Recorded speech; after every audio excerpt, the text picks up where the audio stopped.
Hey there, and welcome back to the channel. If you or someone you know receives Social Security or SSDI payments, I have some really exciting news that you absolutely need to hear about. Stick around because I'm going to be revealing some important dates and breaking down a potential relief program that could put money directly into your bank account.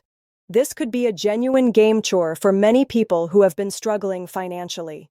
So, let's dive right in. Over the past few years, we've seen various stimulus programs come and go. But what we're seeing now with this new proposal is something that's specifically designed to help Social Security and SSDI recipients.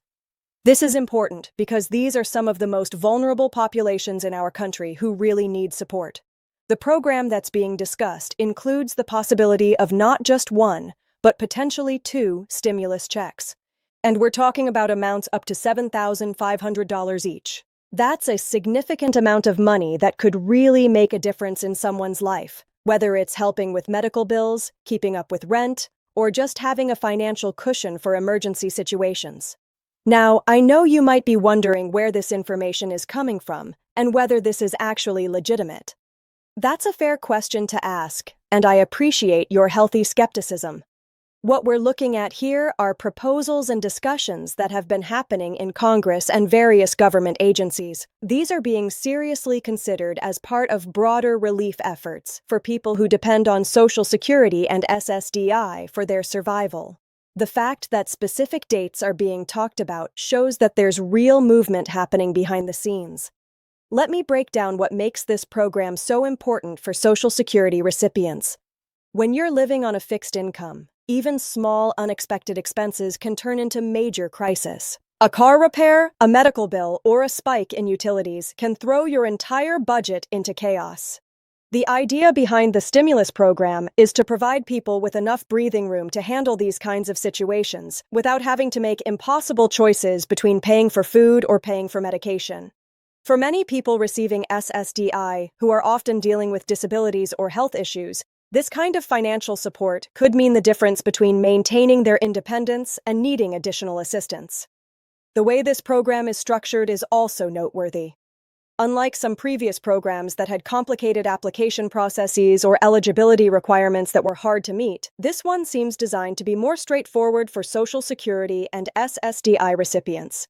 The idea is to get money to people who need it most, and the government is looking at ways to streamline the process. Since the government already has information about who receives Social Security and SSDI payments, they can potentially implement this program without requiring tons of additional paperwork or complicated applications.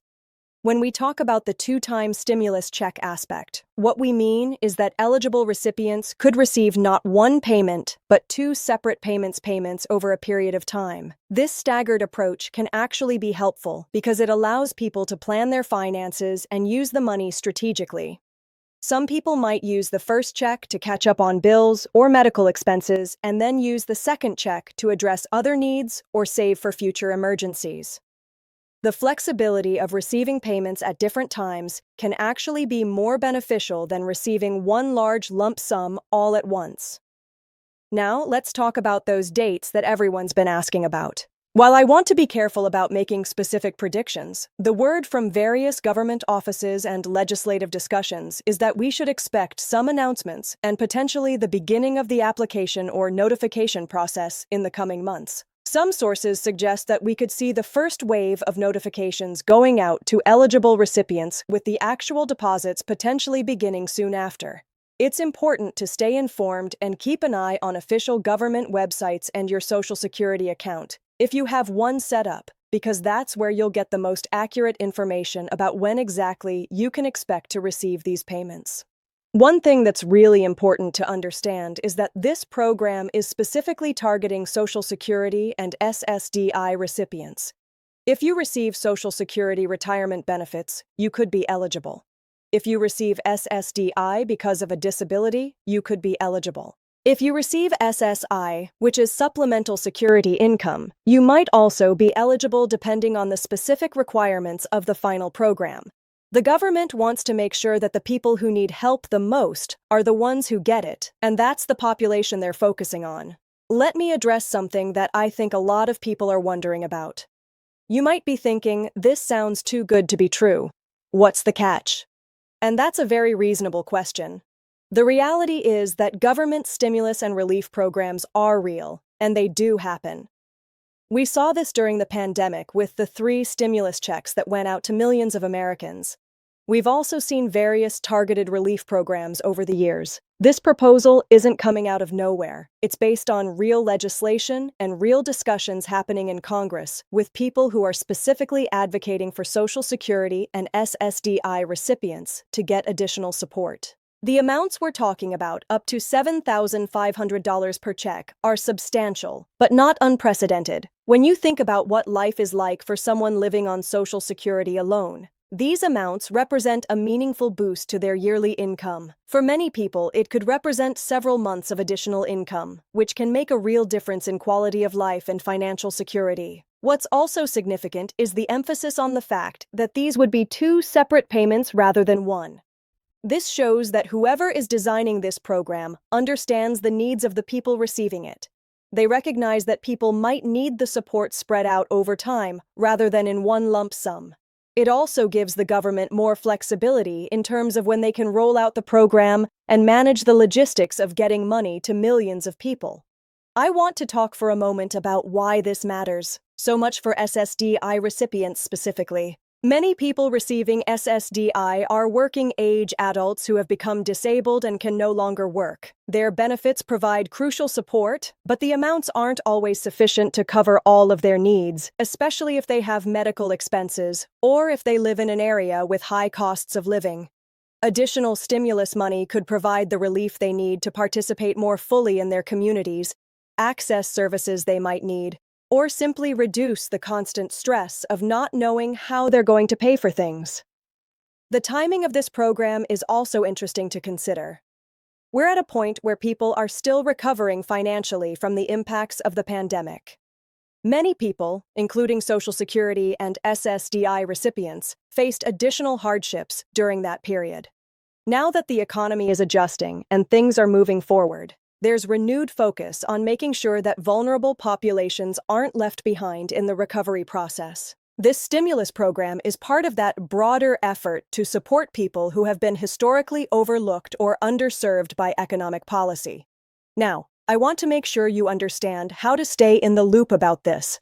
The best thing you can do is make sure your information is up to date with the Social Security Administration. If you're not already, consider creating an account on ssa.gov where you can manage your Social Security information and get updates directly from the government. You can also follow official government pages on social media or sign up for email alerts. Be very careful about where you get your information from because, unfortunately, whenever there's news about money going out to people, there are also scammers and fraudsters trying to take advantage of the situation. Always verify information through official government sources before taking any action or providing any personal information. One thing we should talk about is the application process or notification process. Based on what we know from previous programs, it's likely that the Social Security Administration will directly contact eligible recipients. You probably won't have to apply or do anything complicated. The government already has information about who receives Social Security and SSDI. So they can likely identify eligible people and then either send them payments automatically or notify them about how to claim their payment. This is good news because it means the barriers to access are probably going to be relatively low. Let me also discuss what this could mean for you personally. If you receive Social Security retirement benefits and you're struggling to make ends meet, this could give you breathing room to take care of things you've been putting off. Maybe you need new glasses, or your hearing aids need repairs, or you want to finally see a doctor about something that's been bothering you. Financial stress is real stress, and when you have a little extra money, it can genuinely improve your health and well-being. The same is true for SSDI recipients who often face additional health challenges and medical expenses on top of their regular living costs. The 2-payment structure is also interesting from a planning perspective. If you receive the first payment, you have time to think about how you want to use it before the second payment arrives. This gives you the opportunity to be strategic about your finances rather than just using the money reactively. Some people might decide to use both payments to build a small emergency fund, while others might use them for specific purposes. Either way, having some control over the process is empowering. What's really exciting about all of this is that it represents a recognition from the government that Social Security and SSDI amounts are not always sufficient for people to live with dignity. For too long, people have been struggling on these payments. And proposals like this suggest that there's a growing understanding that we need to do better for this population. Whether this particular program passes and gets implemented exactly as described, or whether elements of it get incorporated into other programs, the momentum towards supporting Social Security and SSDI recipients more adequately is clearly there. I also want to emphasize the importance of protecting yourself during this process. As exciting as news about stimulus payments can be, it's important to remember that scammers often try to capitalize on this excitement. Don't give your Social Security number to anyone who contacts you by phone claiming to represent the government unless you initiated the contact and you verified that you're actually talking to a government agency. Don't click on links and emails claiming to be from the Social Security Administration unless you went to sa.gov yourself first and logged in to check your account. These are just basic precautions that can protect you from fraud. The bottom line is this: if you receive Social Security or SSDI, you should be paying attention to this news because it could directly affect your financial situation. While I always recommend being cautious about any information regarding government payments, the information we're discussing here comes from credible sources and represents real discussions happening in government. The dates being mentioned suggest that movement is happening, and you want to be ready when these payments start going out. Make sure you're keeping your contact information up to date with Social Security. Make sure your bank account information is correct if you receive your benefits via direct deposit, which most people do now. Stay informed through official government channels. And most importantly, don't let stress about finances consume you. Help is on the way, and this stimulus program could be exactly what many people need to get back on solid ground. Keep watching this space for updates because I'll be sharing more information about this program as it becomes available. Make sure to subscribe to the channel so you don't miss any important information about Social Security, SSDI, or other financial support programs. If you have questions or personal situations you'd like to share, feel free to leave a comment below. I read through comments regularly, and I try to provide helpful information based on what people are asking about. Thank you for watching, and I hope this information has been helpful for you or someone you